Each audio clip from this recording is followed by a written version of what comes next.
ये जो पेन आप लेने की बात कर रहे हैं, ये कितना लॉन्ग टर्म पेन होगा, कितने वक्त के लिए, और फिर ये इसका ज़्यादा बोझ किस पर होगा? ये पब्लिक पर ये पेन डाला जाएगा या फिर ये गवर्नमेंट को ये खुद अपने ओन पर लेकर चीज़ों को ठीक करना पड़ेगा? देखें जी, मैंने आपको पहले भी कहा है कि पब्लिक ने तो बहुत पेन लिया है। जिस तरह जो हमने पिछले 2 साल में इन्फ्लेशन ली है, उस इन्फ्लेशन ने हमारी मिडिल क्लास को, हमारी सेविंग को बहुत डिटेरिएट किया है। लोगों की परचेजिंग पावर बड़ी बुरी तरह डिस्टर्ब हुई है। अब सर्टन हमें वो ट्रांसफॉर्मेटिव मेजर्स लें कि जिससे ये पेन डिवाइड हो। फर्ज करें आपकी होलसेल रिटेल कम्युनिटी है, बड़ी आपकी एग्रीकल्चर इंटरप्राइजेज हैं, स्टेट ओन इंटरप्राइजेज की इनएफिशिएंसीज हैं, गवर्नमेंट साइड है। ये वो हमें स्ट्रक्चरल मेजर्स लेने चाहिए। देखिए, हमारा एक बड़ा प्रॉब्लम है कि हम 24-25 दफा आईएमएफ के पास गए हैं 77 ईयर्स में।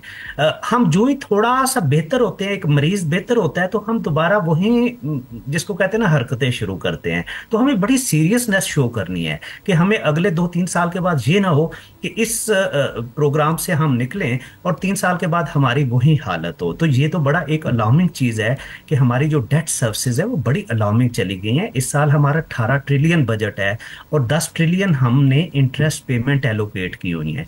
तो मेरा बजट अगर 2/3 इंटरेस्ट पेमेंट पे जाएगा तो मुझे बड़ा सीरियसली सोचना है इसको। तो ये वो फैक्टर्स हैं, और मुझे ग्रोथ भी करनी है और मुझे एक्सपोर्ट करनी है ताकि मैं उसको उस पैसे को रीपे करूं। ये वो मेजर्स हैं जिस पे आप गवर्नमेंट को सीरियसली सोचना चाहिए। और गवर्नमेंट कुछ चीजें अच्छी आ भी रही हैं। जिस तरह आप देखिए, उड़ान पाकिस्तान का डॉक्यूमेंट है, वो एक बड़ी सेक्टर आइडेंटिफिकेशन हुई है कि कौन से सेक्टर्स हैं कि जिसमें हम थोड़ा सा जोर लगाएं तो हम अपने एक्सपोर्ट को बढ़ा सकते हैं।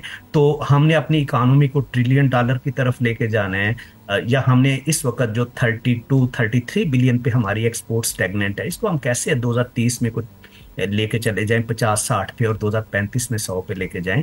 ये वो वार फुटिंग चीजें हैं कि जिसमें जो हमने जंगी महाज पे कामयाबी दिखाई है, शायद वहीं अभी हमें सीरियसनेस दिखानी है। सब्सक्राइब करें और बेल दबाएं ताकि कोई खबर रह न जाए।